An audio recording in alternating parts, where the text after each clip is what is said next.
भारत पाकिस्तान संघर्षासंदर्भात मनसे अध्यक्ष राज ठाकरेंनी अलीकडेच घेतलेल्या भूमिकेमुळे त्यांच्यावर प्रेम करणारे बुचकळ्यात पडलेत आणि अनेकांना त्यामुळे दुःख झालं असं मनसे प्रवक्ते प्रकाश महाजन म्हणतात। त्यांच्या या थेट वक्तव्यामुळे अनेकांच्या भुवया उंचावल्यात। भारत पाकिस्तानमधल्या बिघडलेल्या संबंधांमध्ये युद्ध हा पर्याय नाही। अमेरिकेने जसे दहशतवाद्यांना शोधून ठार केलं तसं दहशतवाद्यांना संपवावं, युद्धाऐवजी देशातल्या घुसखोरांना शोधून काढा असं राज ठाकरे म्हणाले होते। देशामध्ये पाक विरोधात तीव्र संताप असतानाच राज ठाकरेंनी मांडलेल्या भूमिकेमुळे कार्यकर्ते संभ्रमात असल्याचं प्रकाश महाजन म्हणाले।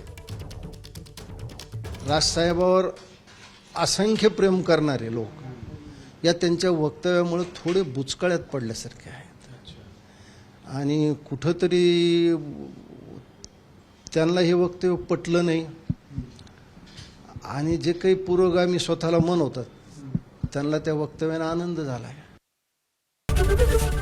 एबीपी माझा, उघडा डोळे बघा नीट।